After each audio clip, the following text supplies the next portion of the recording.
do ponto mais oriental das Américas, nasce nos primeiros dias de janeiro dos altiplanos da espiritualidade superior, uma luz, a luz do Consolador prometido, que inaugura no Brasil e no mundo a sequência de eventos espíritas, cuja missão é esclarecer e consolar os corações que estão na labuta da encarnação, entre provas e expiações, na busca do aprimoramento espiritual, na busca da recomposição dos seus destinos, na busca do aprimoramento e da corrigenda. 7º Congresso Espírita da Paraíba, que abre então os eventos espíritas da Pátria do Evangelho. Muito obrigado por fazer parte.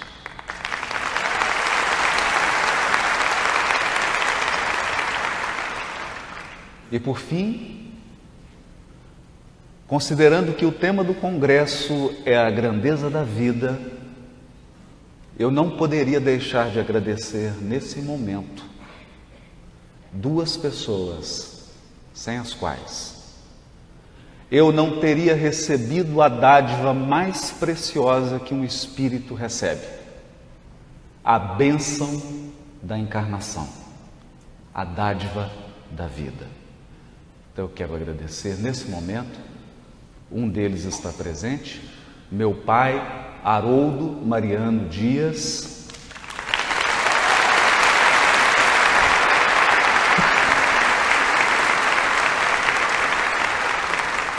e a minha mãe Nilza Dutra.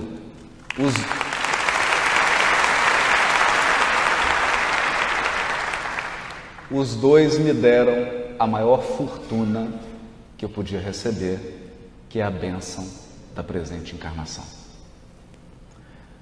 Diz Emmanuel no prefácio do livro No Mundo Maior, intitulado Na Jornada Evolutiva: dos 4 cantos da terra, diariamente partem viajores humanos aos milhares, demandando o país da morte. Vão-se de ilustres centros da cultura europeia, de tumultuárias cidades americanas, de velhos círculos asiáticos, de ásperos climas africanos. Procedem das metrópoles, das vilas, dos campos. Raros viveram nos montes da sublimação, vinculados aos deveres nobilitantes. A maioria constitui-se de menores de espírito, menores, em luta pela outorga de títulos que lhes exaltem a personalidade. Não chegaram a ser homens completos. Atravessaram o mare magnum da humanidade em contínua experimentação.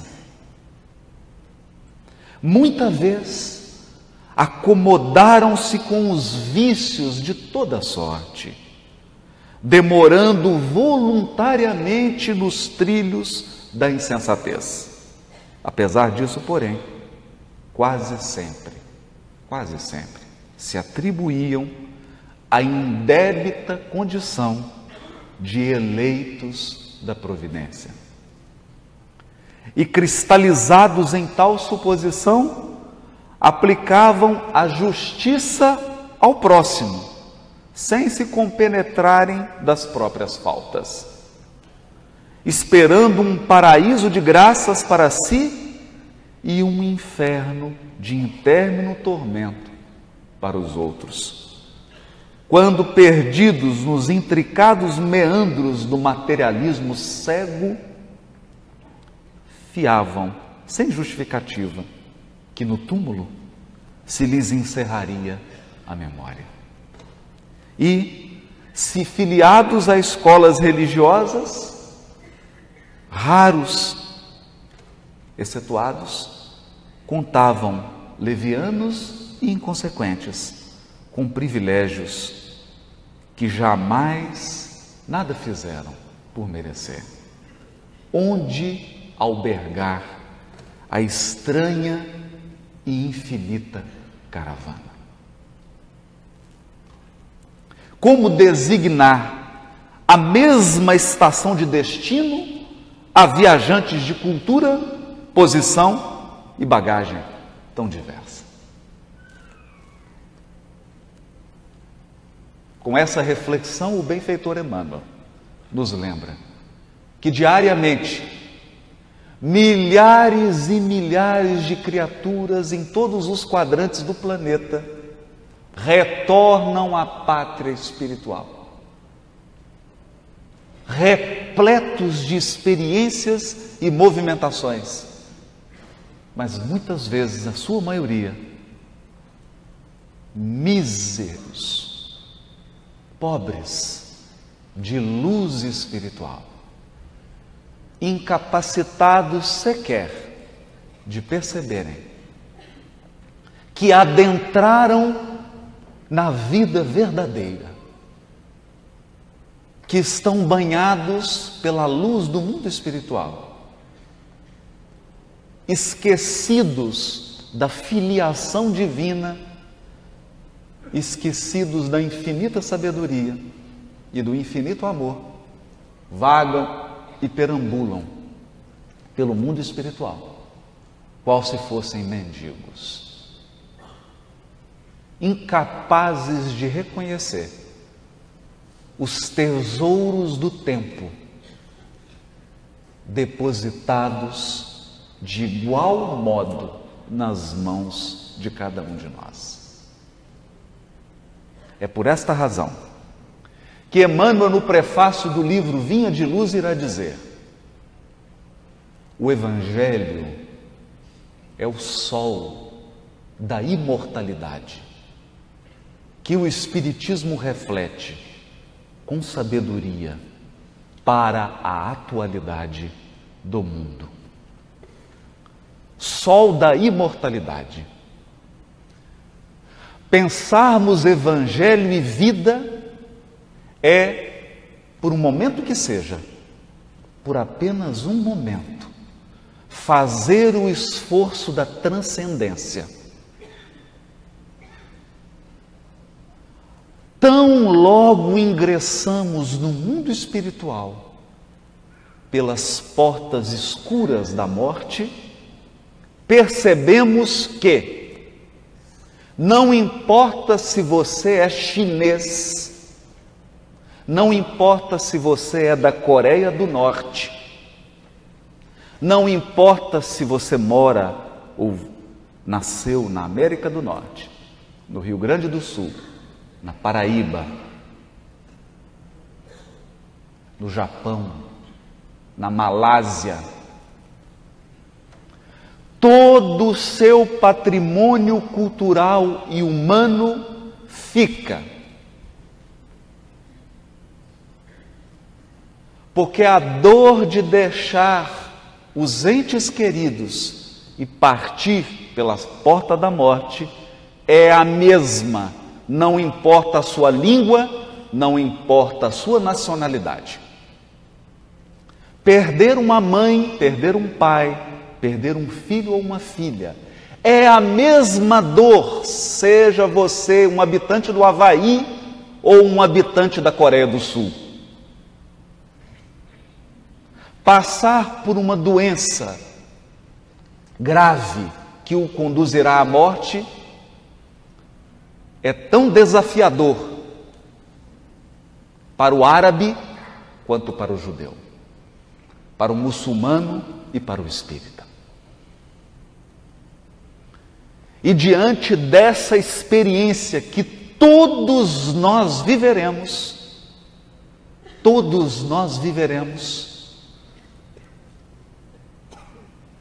como nos diz Emmanuel, quando a mão niveladora da morte nos alcançar, perceberemos, ante a grandeza do infinito, que não importa a palavra que você articule, se é Alá, se é Adonai, se é Deus, se é Jeová, não importa a sua língua, a sua cultura, suas crenças, seus dogmas, a cidade que você nasceu, a comida que você comeu, a roupa que você vestiu, os hábitos que você ostentou durante a sua encarnação, há uma infinita sabedoria e um amor supremo regendo a criação inteira.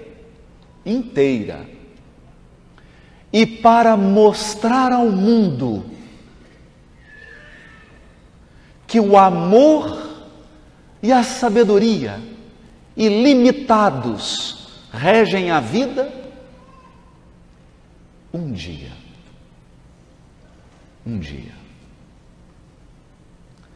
raiou o sol da imortalidade na terra. Desceu ao orbe o Espírito que já concretizou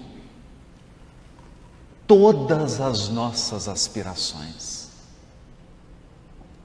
Todo aquele que está na jornada evolutiva anseia pelo bem, anseia pelo amor. Qual de nós não deseja paz? Qual de nós não anseia por saúde psíquica, por saúde emocional, espiritual e física? Qual de nós não deseja ser acolhido, ser compreendido, ser amado? Qual de nós não busca a verdade, a beleza, a bondade? Pois esse Espírito já concretizou todo esse patrimônio de sabedoria e amor na sua própria alma. Como diria o codificador Allan Kardec, para aqueles que labutam na terra, ele é o máximo da perfeição que podemos almejar neste mundo. Portanto, não gostaríamos de falar do Evangelho como um livro. Não viemos aqui retratar o Evangelho de Mateus, o Evangelho de Lucas, de João, de Marcos, nem mesmo os apócrifos. Porque os evangelhos, enquanto escritos, são apenas biografias. O evangelho, na verdade, é um ser. Porque seria muito estranho, Deus fazer algo que vou descrever agora. Experimente escrever em 2 linhas a emoção mais sublime e a mais dolorosa que você já viveu na presente encarnação. Nem Merlano Maia, nem ele seria capaz. Chega uma hora na experiência do espírito imortal em que as palavras são insuficientes. Tem hora na vida que usar palavras atrapalha.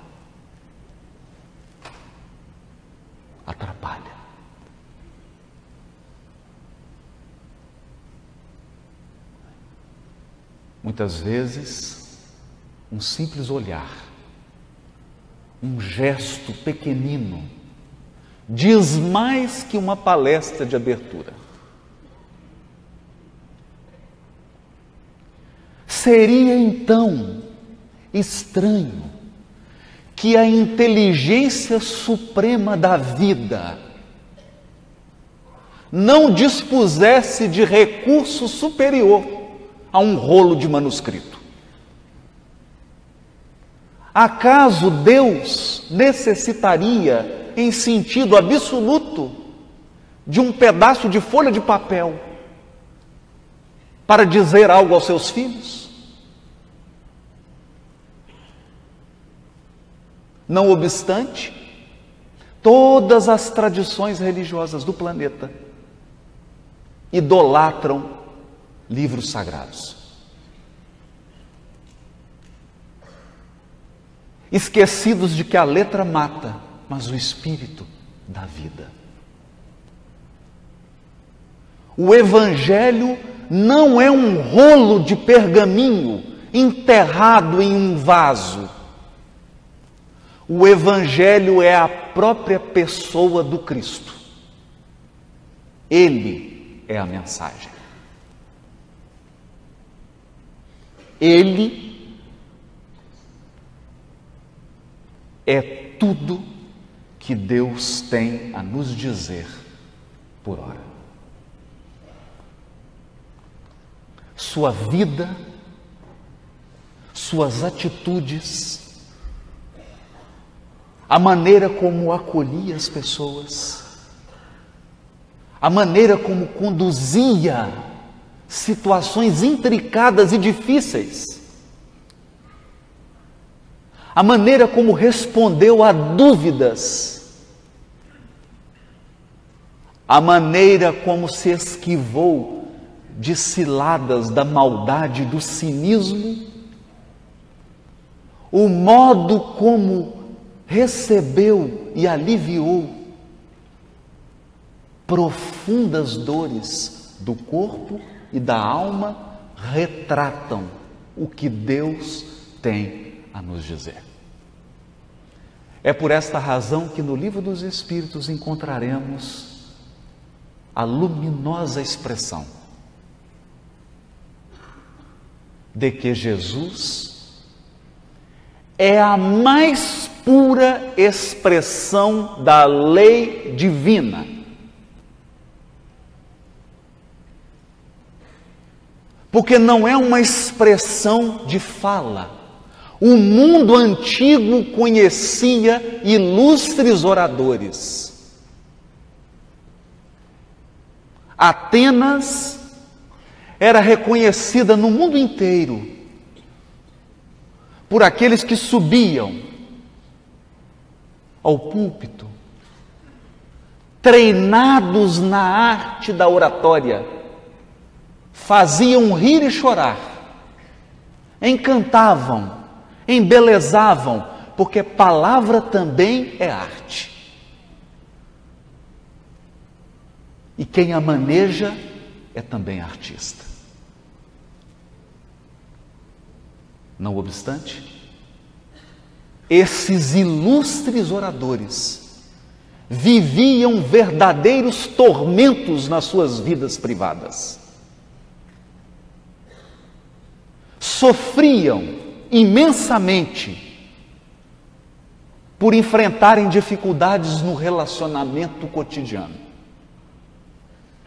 Alguns deles, não obstante o brilhantismo do raciocínio e a perícia com que manejavam o verbo, suicidaram-se.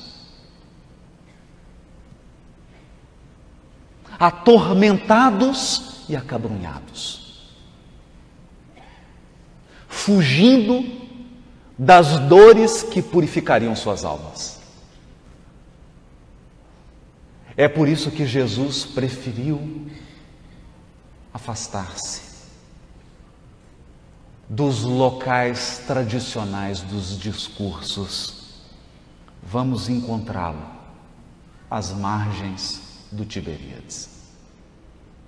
Vamos encontrá-lo na casa de Simão Pedro. Vamos encontrá-lo nas praças públicas. Vamos encontrar o sublime discurso de Jesus perante Pilatos, quando o governador espiritual do planeta se encontra com o governador da Judéia.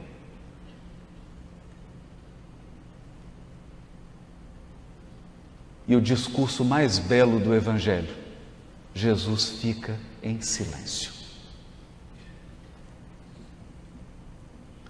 Porque verdade não é tanto o que você fala. Verdade não é tanto o que você escreve. Verdade, a verdadeira, a arretada mesmo, é a que você vive. A verdade é aquela que nós podemos ler da hora que você acorda, da maneira como você pega a xícara para tomar café. Assim, Emmanuel irá escrever no livro Levantar e Seguir: raiou a luz. Comentando o versículo 16 do capítulo 4 do Evangelho de Mateus: o povo que está sentado na treva viu uma grande luz, e aos que estão sentados na região da sombra e da morte, uma luz raiou. E comenta Emmanuel, referindo-se ao início da sublime missão de Jesus, o apóstolo Mateus classifica o Mestre como a grande luz, que começava a brilhar para os que permaneciam estacionados na treva e para os que se conservavam na região de sombras da morte. Essa imagem é uma imagem, fornece uma ideia geral da interpenetração de planos em todos os centros da vida humana. Interpenetração de planos em qualquer lugar que estejamos, haverá sempre uma luz, sempre um ignorante e sempre alguém em resgate. Nunca haverá alguém espiando e sofrendo sozinho ou alguém ignorante sozinho. Ao lado da ignorância estará sempre a sabedoria. Ao lado do resgate, aquele que já se libertou. Ao lado da treva, sempre haverá a luz. Porque a lei divina é de amor. E determina o amor que todos os planos da criação se interpenetrem. Interpenetrem. Porque se nós encarnados ensaiamos os primeiros passos do acolhimento e da inclusão, como presenciamos aqui agora, com a tradução dessa palestra, para os nossos irmãos que perderam momentaneamente a faculdade de ouvir, e nos sentimos felizes por abraçar a inclusão, que dirá os espíritos puros, que já vivem na plenitude do amor. Não há esferas iluminadas isoladas, como se fossem ilhas, paraísos de amor e de ventura. Todos os planos da criação se interpenetram. É a lei do amor. É assim que ao lado do criminoso há sempre uma mãe amorosa. Certa vez perguntaram a Chico Xavier: Chico, deve ter muito obsessor nos presídios E ele disse assim: eu tenho muito, mas tem mais é mãe, porque o que os obsessores tinham que fazer já fizeram. Nesse aspecto da interpenetração, na superfície do mundo desenvolvem-se os que se encontram na sombria noite da ignorância e esforçam-se os espíritos caídos nos resvaladouros do crime, mortos pelos erros cometidos, aspirando o dia sublime da redenção. Uma das coisas que os amigos espirituais mais acham graça é do nosso medo da morte. E é curioso, porque nós vamos falar de Evangelho e vida no 7º Congresso Paraibano. E invariavelmente, nas nossas abordagens, nós falamos de vida física. E os desencarnados?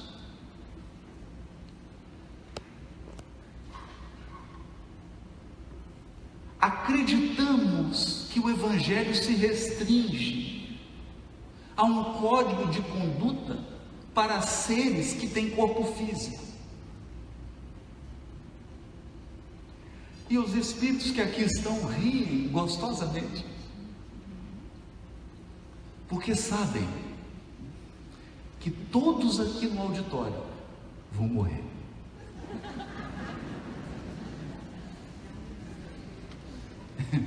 Eu não queria dar essa notícia ao primeiro congresso, abrindo o ano. Eu sei, assim, bom, mas é importante. Mas, por outro lado, os que estão aqui, na sua grande maioria, vão encarnar. Então, cá estamos nós, morrendo de medo de desencarnar, e alguns aqui morrendo de medo de encarnar. A vida não cessa, e a morte é o jogo escuro das ilusões. André Luiz, a vida não cessa, não cessa. É assim que o Evangelho, no seu aspecto de consolador, e o Espiritismo, representando o Consolador prometido, é uma mensagem do mundo espiritual para os aflitos da terra.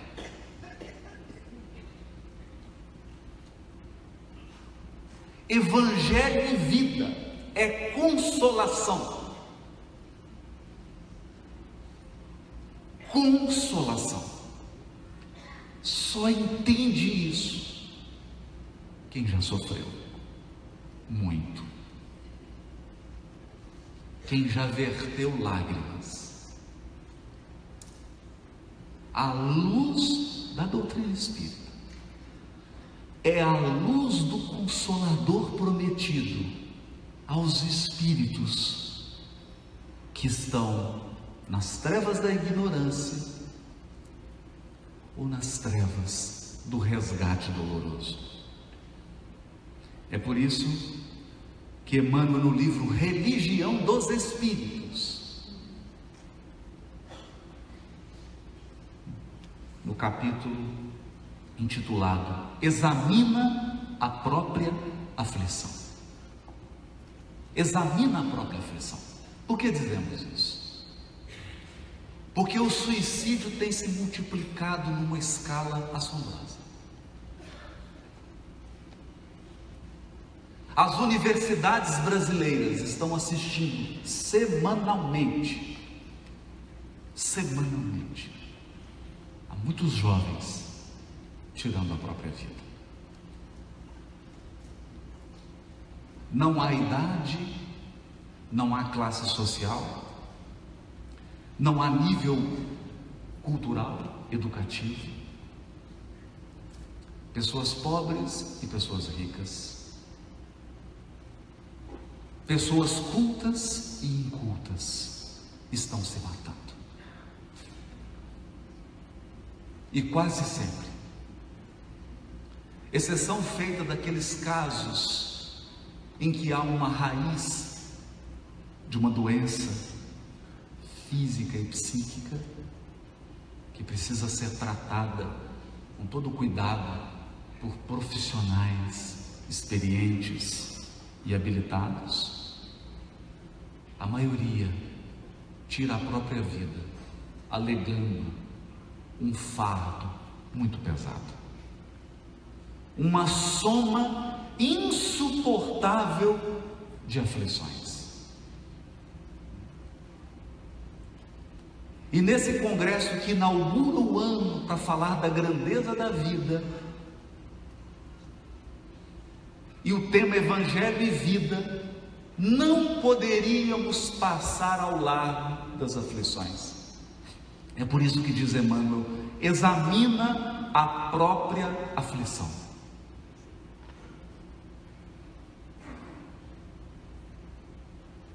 Para um pouco.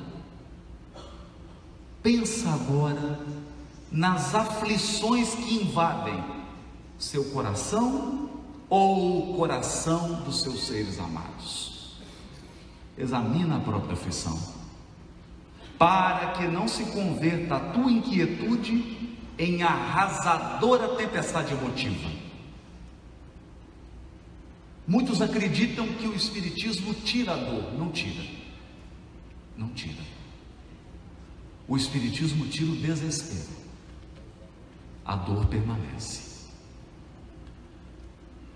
Porque a dor é instrumento. A dor, quando não causada pela ignorância e pela maldade, ignorância propositada, é instrumento de aperfeiçoamento espiritual.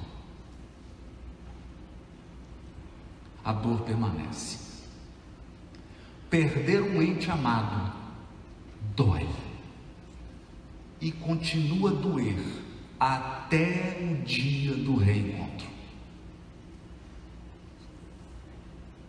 O Consolador prometido não retira a cruz dos ombros. Ele nos fortalece o suficiente para carregar. Nos livra do desespero, da tempestade emotiva arrasadora que nos faz paralisar a marcha. Paralisar a marcha. O que nos faz lembrar o Chico, que dizia: eu me sinto como um verme rastejando. E quando você começa a ficar com dó dele, ele completa: mas para frente, sempre para frente, rastejando para frente, porque o que tem de gente rastejando para trás. Ou quando disseram a ele: Chico, você vai cair, ele diz: eu nunca vou cair. Eu não vou cair nessa existência. Vai cair, Chico, vai cair. Não vou. Vai cair, não vou. Mas por que você não vai cair? Porque eu nem me levantei ainda.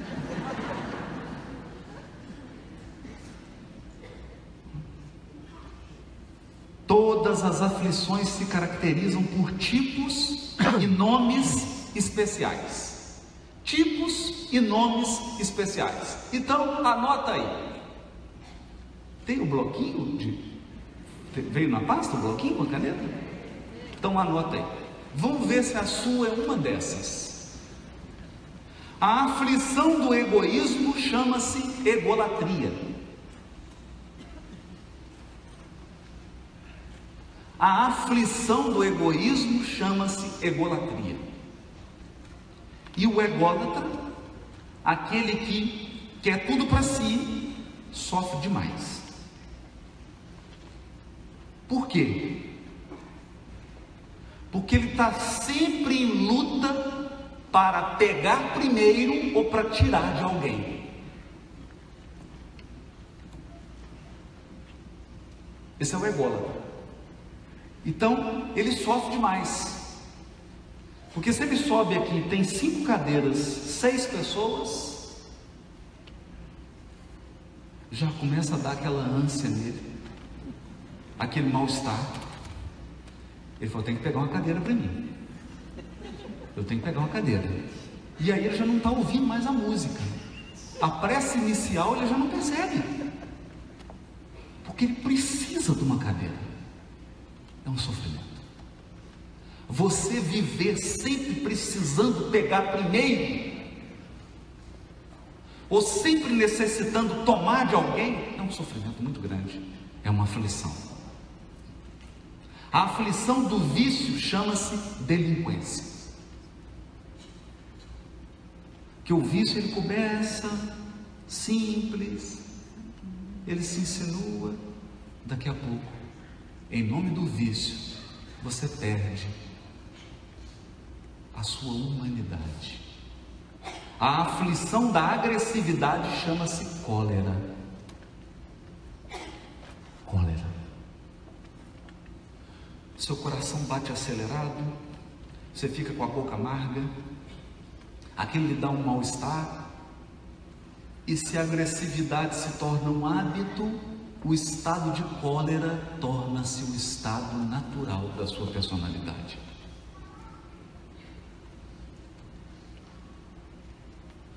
É uma aflição. A aflição do crime chama-se remorso.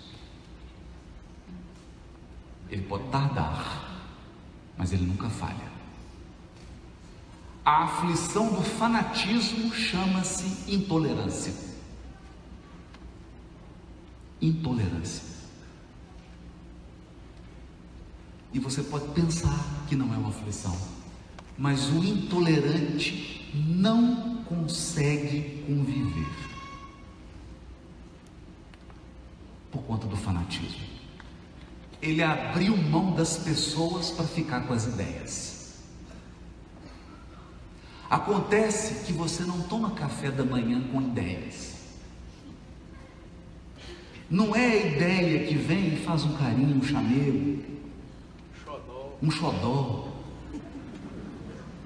Quem faz xodó são pessoas. Eu perguntei a um amigo psiquiatra, meu psiquiatra, amigo, ele é vizinho, Roberto Lúcio, Associação Médico Espírita de Belo Horizonte, um abraço aí para as AMES. E ele disse assim: eu nunca vi um internado aqui no hospital psiquiátrico que teve um surto porque não conseguiu resolver um problema de filosofia ou uma equação matemática. A pessoa, ele surtou, deram uma equação de segundo grau, ele não conseguiu resolver, fazer o gráfico, surtou. Não, a gente surta ou suicida por quê? Porque a namorada, o namorado, a esposa, o esposo abandonou, porque perdeu o emprego, porque ficou doente, porque não consegue se relacionar com os pais ou com os irmãos, porque não foi aceito no trabalho. As relações adoecem. Por isso o fanático sofre, porque ele optou por ideais e os colocou acima das pessoas. É a grande lição do Evangelho. O sábado foi feito para o homem, não o homem para o sábado. Mesmo as leis divinas que regem o universo foram feitas para as criaturas de Deus, não o contrário. Nós não fomos criados para as leis divinas. As leis divinas foram estatuídas para nós.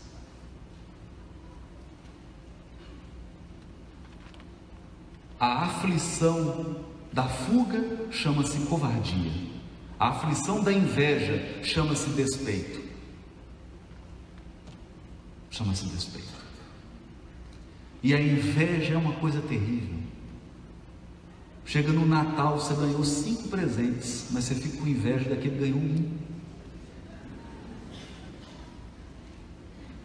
Porque a inveja não se contenta nunca, porque ela quer sempre o que é do outro. A aflição da leviandade chama-se insensatez, a aflição da indisciplina chama-se desordem. Olha, a desordem é uma aflição. É uma aflição. Se você não tiver disciplina, você perde amanhã procurando a chave do carro. A aflição da brutalidade chama-se violência. Violência. A aflição da preguiça chama-se rebeldia. Olha, rebeldia. A aflição da vaidade chama-se loucura. A aflição do relaxamento chama-se evasiva. A aflição da indiferença chama-se desânimo. E é curioso porque há um aspecto filosófico nessa fala de Emmanuel. Se você diz, eu estou desanimado, eu estou muito desanimado, e eu tenho refletido sobre isso a partir dessa frase do Emmanuel. O desânimo vem um pouco, não sempre, não totalmente, é claro, da indiferença. Indiferença. Há alguma coisa que você não está percebendo. Você está tão focado em algo, você não está percebendo o resto. E como hoje nós vivemos uma sociedade de desatentos, a desatenção é uma marca da nossa sociedade atual. É tanto que se encontram 10 pessoas, todas falam, ninguém escuta. A gente não presta mais atenção. E essa indiferença produz desânimo. Porque está acontecendo 100 coisas ao seu redor. Você não vê nenhuma delas, porque está focado na única coisa, aquela que não está acontecendo. É curioso isso. A aflição da inutilidade chama-se queixa. Aquela pessoa, isso me lembra a trova de Cornélio Pires, psicografada por Chico Xavier. Bela inscrição de lembrança na campa de João de Souza. Afinal, descansa quem nunca fez outra coisa. A aflição do ciúme chama-se desespero. Desespero. A aflição da impaciência chama-se intemperança. Olha que interessante. Intemperança é o afoito. É o afoito. Impaciente. Então, a intemperança ela gera o quê? É o elefante prestativo. O elefante prestativo é o seguinte: ele quer colher uma rosa para você, ele pisa no jardim inteiro e traz a rosa. É impaciência, porque é preciso o momento de agir. Por isso Emmanuel diz no livro Pensamento e Vida: nem toda movimentação é trabalho, pode ser também desorientação. O umbral está cheio de gente indo e vindo, fazendo tanta coisa. E os Espíritos definem trabalho como toda ocupação útil. Útil. A aflição da sovinice chama-se miséria. Não é curioso isso? Sovina vive como um mendigo. Está guardando para os herdeiros. A aflição da injustiça chama-se crueldade. Cada criatura tem a aflição que lhe é própria. Pronto. É só fazer a lista. A aflição do reino doméstico e da esfera profissional, do raciocínio e do sentimento. Os corações unidos ao sumo bem, contudo, sabem que suportar as aflições menores da estrada é evitar as aflições maiores da vida. Vou ler de novo. Os corações unidos ao sumo bem, contudo, sabem que suportar as aflições menores da estrada é evitar as aflições maiores da vida. E por isso, apenas eles, anônimos heróis da luta cotidiana, conseguem receber e acumular em si mesmos os talentos de amor e paz reservados por Jesus aos sofredores da terra, quando pronunciou no monte a divina promessa: bem-aventurados os aflitos. Eu adoro super-herói, mas quando você pensa no Homem de Ferro, no Super-Homem, e aí você pensa numa mãe com trigêmeos, na idade de 1 ano e meio, de noite, antes de vir para o congresso hoje, ela trocando fralda, dando mamadeira, ainda tendo que tomar banho, se arrumar e fazer escova. Você realmente acha que o Batman suportaria isso? O Super-Homem? Realmente acredita? Então, olha que diz Emmanuel: os anônimos heróis da luta cotidiana.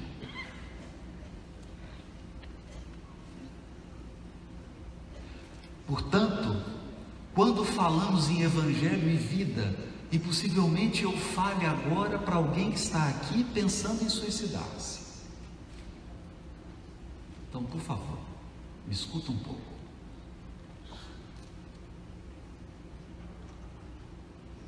A vida, com as aflições menores, só quer de nós resistência, resiliência. Aguarda, espera um pouco.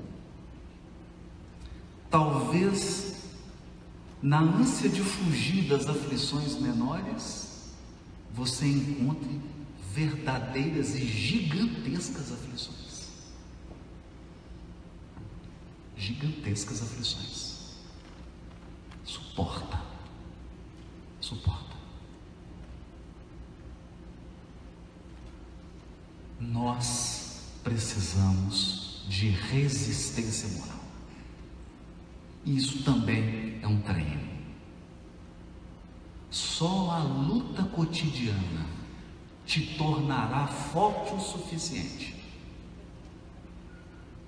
para conduzir a luz divina. Há uma frase de Jesus a Saulo. A Saulo não. Jesus está conversando com Ananias, pedindo a Ananias que vá acudir Saulo, que estava cego. Durante muitos anos, eu lutei com essa frase, porque Jesus diz assim para Ananias: Ananias, vá até Saulo e abre-lhe os olhos. Até aí, né? Saulo estava vindo, ia perseguir, matar o Ananias. Jesus está mandando a vítima ir ao encontro do agressor, mas eles tinham uma intimidade grande. Ananias percebeu que alguma coisa devia ter ali, mas aí Jesus complementa a frase: e eu lhe mostrarei o quanto ele deve padecer pelo meu nome.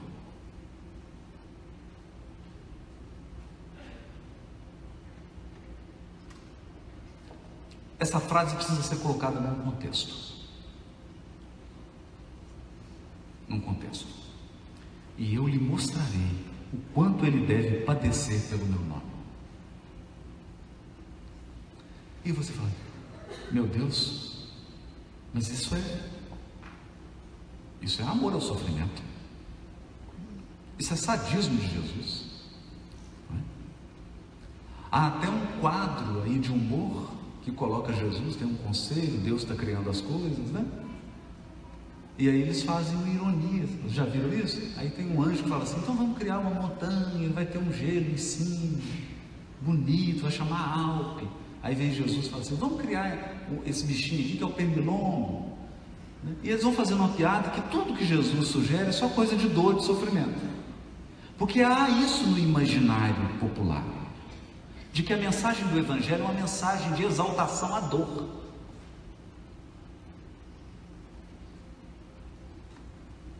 Exaltação à dor. É como se nós subíssemos aqui para um discurso assim, meus amigos, nesse dia ensolarado de janeiro, vamos sofrer, gente. Como se esse fosse o discurso do Evangelho. Não. Por que esse não é o discurso do Evangelho? Porque a dor não é fim, a dor é meio. A dor não é o destino, ela é caminho.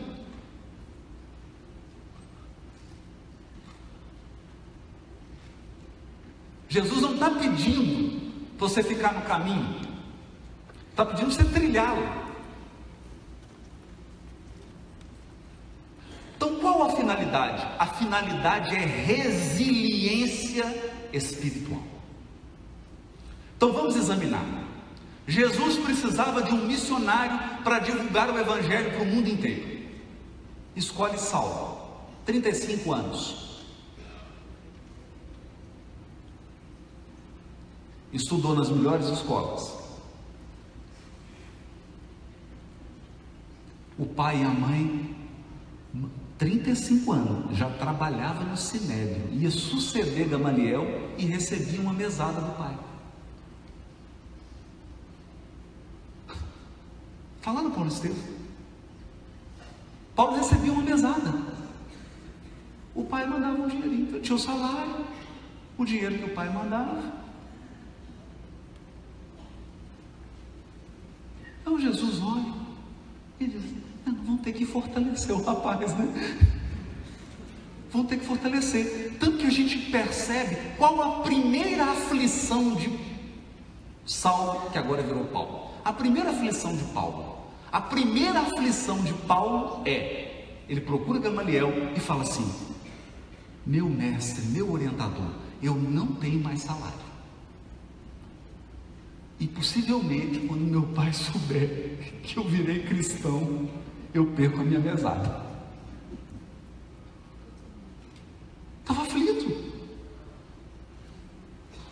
E aí o Gamaliel diz para ele assim, mas você aprendeu alguma habilidade manual? Aprendi a tecelagem. Então, está resolvido. Você vai ser tecelão. Ele olhou para aquelas mãos finas, acostumadas com pergaminhos. Tecelão. Busca o pai, vive aquela experiência, o pai rompe, a mãe havia desencarnado. Começa um processo de resiliência espiritual. Resiliência espiritual. E ele vai para o deserto. 3 anos, e aquele homem vem agora forte. Procura Simão Pedro. Simão fala, você não está pronto ainda, volta para Tarso. Ele fica mais 3 anos. São 6 anos apagados, aparentemente, sem divulgar o Evangelho, apagados, apenas treinando ser tecelão e meditando no Evangelho. E até que Barnabé, a pedido de Simão Pedro, busca em Tarso e o leva para Antioquia. E aí surge o apóstolo. Dali, mais de 30 anos se passam entre testes de resistência e resiliência, e nós vamos encontrar o Paulo ancião, que é levado pelos soldados que iriam cortar a sua cabeça, e o soldado que vai cortar começa a tremer, e ele fala: por que você está tremendo? Cumpre o teu dever. Esse era o mesmo que procurou Gamaliel, aflito, porque perdeu o emprego? Era o mesmo espírito? Ou agora era um espírito robusto, resistente? Por isso diz o benfeitor: os corações unidos ao sumo bem, contudo, sabem que suportar as aflições menores da estrada é evitar as aflições maiores da vida. E por isso apenas eles, anônimos heróis da luta cotidiana, conseguem receber e acumular. Receber e acumular. Não basta receber as bênçãos divinas, é preciso retê-las no Espírito. Receber e acumular em si mesmos os talentos de amor e paz reservados por Jesus aos sofredores da terra. Mas para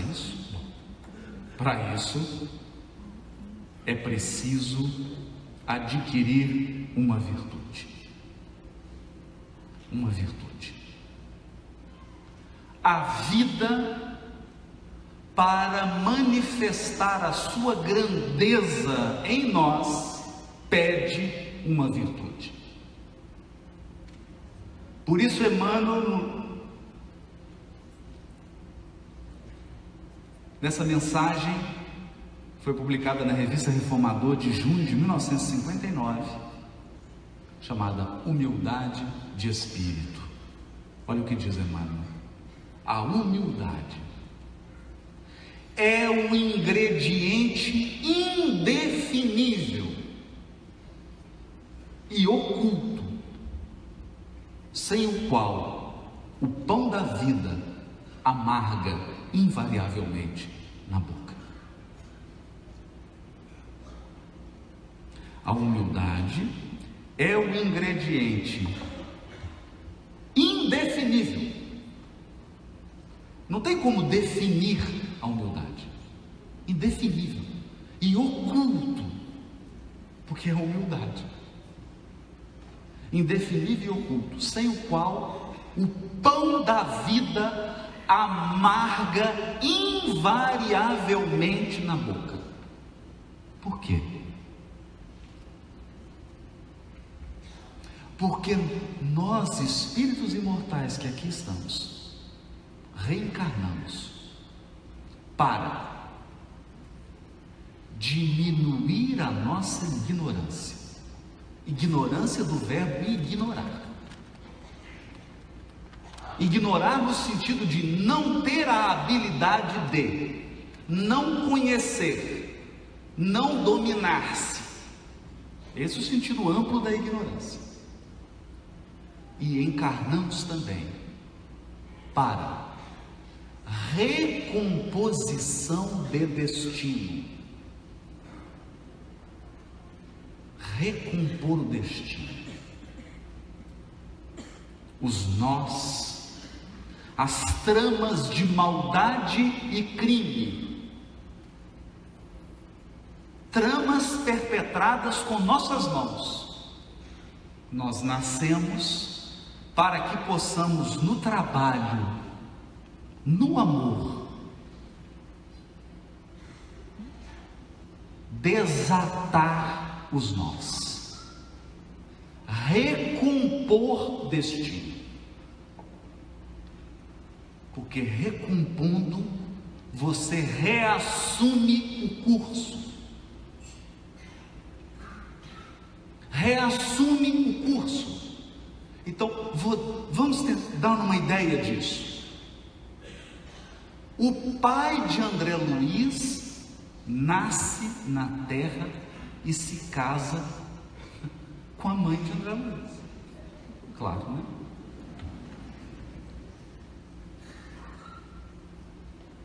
Que todo mundo sabe, depois da desencarnação, ela vai para uma esfera superior ao nosso lar. Ou seja, a mulher era iluminada. Ele vem com ela, recebe um filho talentoso, é o André Luiz. Final da encarnação, nós vamos encontrar André Luiz no umbral, o pai no umbral um pouquinho mais, estava nessas faixas mais caretes, com as duas amantes.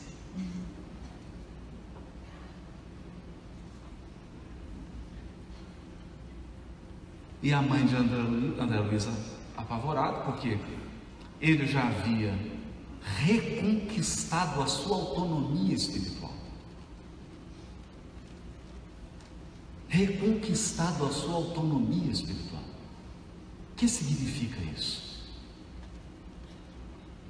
Se nós meditarmos filosoficamente na lei de causa e efeito, a lei de causa e efeito, ou o resgate doloroso, a expiação, ela é um mecanismo de restrição de liberdade.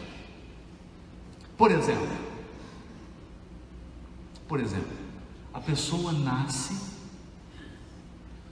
numa situação física de extrema carência. Então me recordo em Belo Horizonte, quando eu era jovem, nós tínhamos uma atividade que eram aquelas crianças com paralisia cerebral. Então a gente visitava, ia lá à mocidade, cantava, e aquilo chocava muito a gente que era jovem, porque algumas crianças, elas mal, não tinham nenhum movimento, né?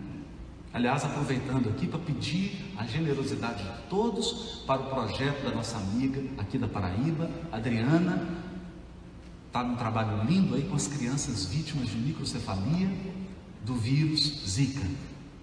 Precisamos apoiar essa causa. Então nós íamos lá, ficávamos muito sensibilizados com aquilo. E alguns amigos que iam ao Chico com muita frequência, eram amigos do Chico, Dona Neném Luoto, Martins Peralva, Manuel Alves, perguntaram ao Chico o que era aquilo. E o Chico disse assim: olha, na sua maioria, não todos os casos, evidentemente, são grandes inteligências que se perverteram, algumas inclusive recém-egressas do nazismo.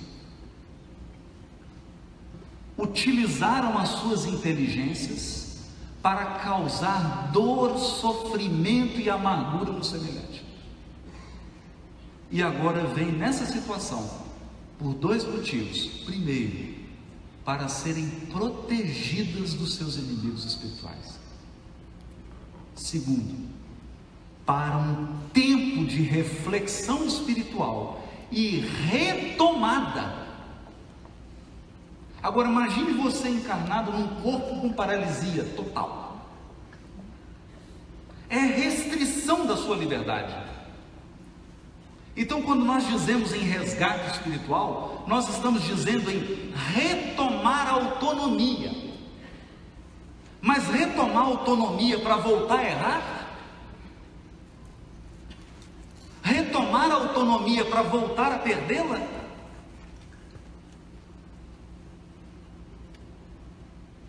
É nesse sentido, então, que o Espiritismo fala de Evangelho. Fala de Evangelho como roteiro de liberdade espiritual.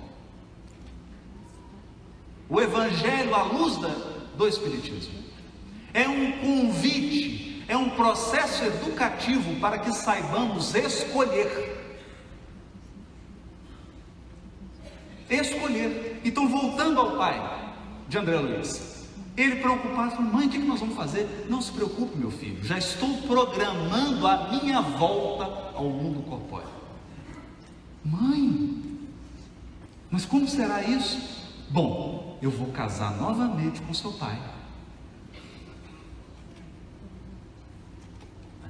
Vamos ver ali o que é o casamento, né? E uma bênção, gente. Vou receber seu pai. Mãe, e as duas amantes dele serão minhas filhas e filhas dele. Então é bonito isso, porque nós falamos em resgate espiritual no meio espírita, e a pessoa pensa assim: bala perdida no Rio de Janeiro. Tem também, um crime violento, mas ninguém pensa no resgate espiritual como um pai que recebeu como filha as duas amantes. Você pensa assim: o que o pai de André Luiz causou nessas moças? Lá ela fala, ele foi responsável por criar nelas um conjunto de hábitos viciosos. Imagine quando essas duas moças chegarem na adolescência e aflorar todo aquele patrimônio psicológico de vício. Esse pai vai ficar, todo mundo já sabe como é que ele vai ficar. Primeiro que vai ser um ciúme dessas filhas, não é? Você imagina no dia do casamento dessas meninas, ele vai estar numa angústia, procurando centro para tomar passe, orientação espiritual, por causa do apego. Então, toda essa encarnação do pai de André Luiz, conquanto em qualquer circunstância nós estamos em aprendizado e em evolução espiritual, sem sombra de dúvida. Mesmo aqueles que estacionam estão aprendendo, porque saturar-se do mal também é progredir, mas é mais lento. Então toda essa encarnação ficará uma encarnação em que ele está recuperando a autonomia, porque quando ele recuperar a autonomia, aí então ele terá que fazer novamente escolhas. Aí ele vai ter que vir uma terceira vida, e agora ele não tem mais débito, pelo menos atual, próximo, né? Débito próximo. E aí vão dizer para ele: olha, agora você vai poder escolher quem você vai casar. Você vai poder constituir uma família novamente. Cuidado com as escolhas. Recomposição de destino. Muitos de nós estamos nessa situação, a vasta maioria. E isso exige foco, porque se você perder o foco, você perde a encarnação.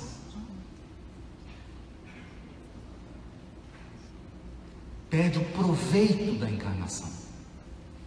Mas para isso é preciso a humildade, sem o qual o pão da vida amarga invariavelmente na boca. Humildade para entender que não há regime de exceção nas leis divinas. Não há regime de exceção. Não existe como corromper a providência divina. Não adianta você chegar assim e falar assim: pai, eu fiz 300 palestras, fiz 50 campanhas do quilo, visitei o hospital. Sabe que não dá para negociar um abatimento assim? 12, não, 25, 27, não, 30%. Não existe isso. Não existe isso. Porque as leis divinas nos conduzem para a autonomia. É por isso que Jesus diz para a mulher adúltera: vá e não peques mais. Dessa eu estava do seu lado.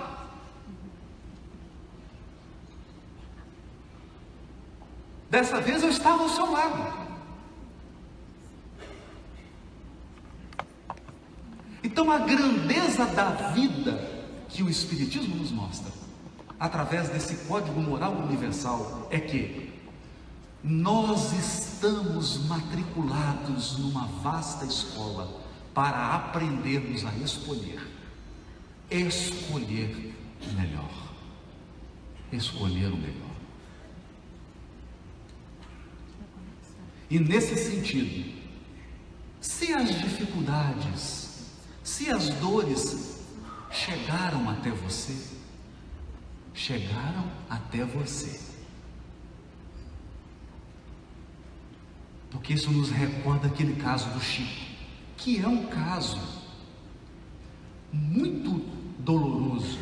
Todos sabem que o Chico tinha um irmão casado com uma moça que tinha já um distúrbio, uma propensão a uma enfermidade psiquiátrica. E eles, esse casal, o irmão do Chico e a cunhada, tiveram um filho com desses casos de paralisia cerebral. Corria a boca miúda lá em Belo Horizonte, Pedro Leopoldo. Aí eu peço que vocês mantenham que o sigilo, não contem isso para ninguém. Corria a boca miúda que essa criança era alguém da Revolução Francesa. Alguém que utilizou a inteligência, e morreram muitas pessoas por conta dessa inteligência. Então ele veio ali naquela situação penosa para aquele processo de proteção e soerguimento espiritual. O que acontece? O irmão do Chico desencarna e a cunhada surta e é internada no hospital psiquiátrico em Belo Horizonte. Adivinha com quem ficou a criança? Chico Xavier, que ganhava um salário, trabalhava o dia inteiro e à noite psicografava os livros que a gente tem em mãos.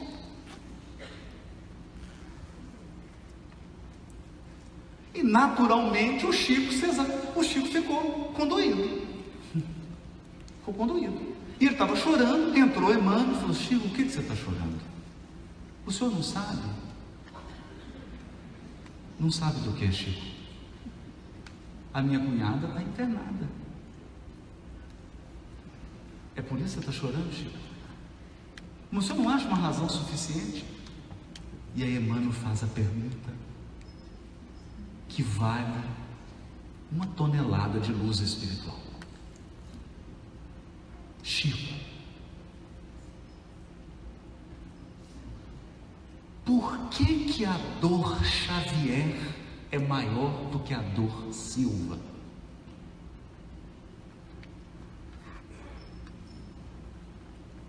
Por que a dor Xavier é maior do que a dor Almeida?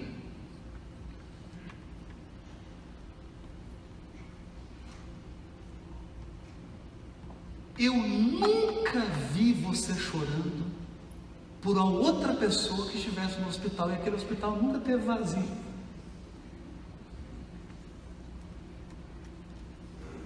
Mas agora, como a dor chegou na sua família, você está desesperando.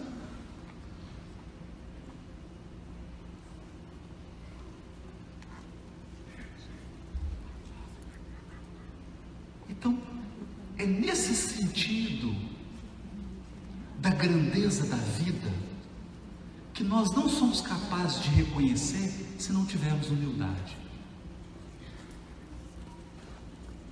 Porque sem a humildade, nós estamos sempre reclamando um tratamento VIP da providência divina. Olha, mas eu sou Dutra Dias.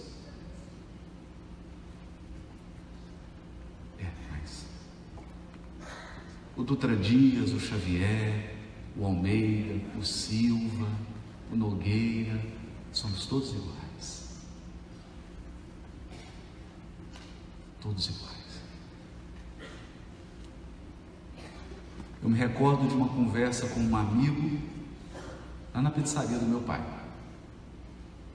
E ele era um promotor de justiça e ele falava de um caso intricado de assassinato que ele estava apurando e tudo, e que não conseguiram resolver o problema, né? Ele falou: nossa, mas que história triste, intricada. Ele falou: meu amigo, eu tenho aprendido uma coisa. O mundo está cheio de injustiça, mas não tem nenhum injustiçado. Nenhum injustiçado. Isso nos leva a refletir que falar de evangelho e vida é falar de resiliência, não masoquismo. Não masoquismo. Sabe por que o Evangelho de Jesus não é uma mensagem de masoquismo? Porque Jesus deixou uma lição anti-masoquista no Evangelho. Jesus fez questão de deixar essa lição para que ninguém pregasse o masoquismo em nome do Evangelho. Ele estava no Horto das Oliveiras e disse: Pai, se possível, afasta de mim esse cálice.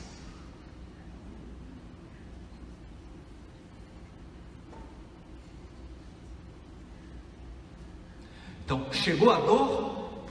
Peça, por favor, alivia, me ajuda. Mas tem a segunda parte: não seja feita a minha vontade, mas a tua.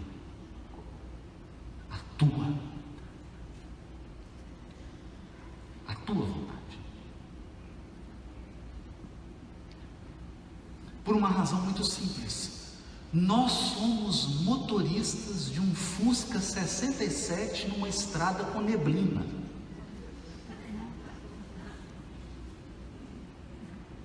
Os espíritos que dirigem a nossa evolução estão num jato vendo o território inteiro. Nós estamos enxergando aqui 100 metros. 100 metros. As pessoas da sua família, você não sabe quem são. Que espíritos são esses? Você pode ter uma vaga intuição, né? Mas saber mesmo a história completa? Então, como que é a encarnação? É um ato de fé, de entrega. De entrega. Nós estamos aqui confiando na regularidade das leis divinas, na precisão das leis divinas. Então você se entrega. Como você se entrega a um cirurgião? Aí o nosso amigo Décio, você se entrega. Sujeito de anestesia, você perde e vai para a cirurgia. Você não está olhando, você não está vendo nada, mas você está confiando. Mas confiando por quê? Porque você sabe que está nas mãos de alguém que sabe fazer o trabalho. Portanto, nós gostaríamos de encerrar essa nossa fala. E se você esquecer tudo que foi dito, tudo, eu só pediria encarecidamente que se lembre de 3 coisas. 3 coisas. Primeiro, o Evangelho não é um pergaminho. O Evangelho não é um livro. Livro é biografia. O Evangelho é o próprio Jesus.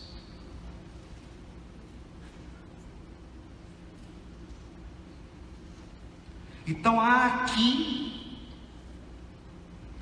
com todo o respeito que temos a todas as crenças, uma questão fundamental. Nós temos um Evangelho que é vivo.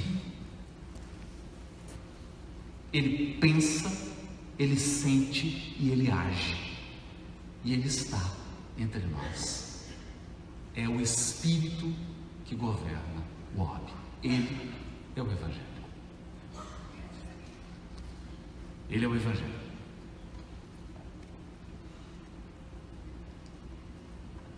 Ele reúne na sua individualidade sublimada os valores que nós almejamos concretizar em nossa intimidade espiritual. Segundo, a vida está repleta de aflições. Examina as tuas, examinemos as nossas aflições. Porque algumas delas são simples caprichos do nosso espírito rebelde. E mais vale, diz Emmanuel, chorar ante os grilhões da resistência, sob os grilhões da resistência, do que sorrir sob os narcóticos da queda. Nosso esforço é de ascensão espiritual. Ascensão espiritual pede resistência, resiliência. O Evangelho, portanto, é um chamado à resiliência espiritual. Terceiro, humildade. Humildade. Porque sem humildade, nós podemos complicar ou tornar muito mais doloroso o nosso caminho. Por isso, encerramos com a singela frase do Espírito Meimei, pela psicografia de Chico Xavier: não percas a tua fé entre as sombras do mundo. Ainda que os teus pés estejam sangrando, ergue-a a fé, a tua fé, por luz celeste acima de ti mesmo. Porque dos mais infelizes, os mais desditosos, são aqueles que perderam a fé e prosseguiram vivendo. Ainda que ao redor dos teus passos tudo seja sombra, dor e dificuldade, amanhã será um novo dia. Um novo dia. Nós estamos na luta redentora do resgate e do aprendizado para conquistar a autonomia que nos dará condições de viver e tomar posse do novo dia, do alvorecer do nosso destino espiritual. Boa viagem.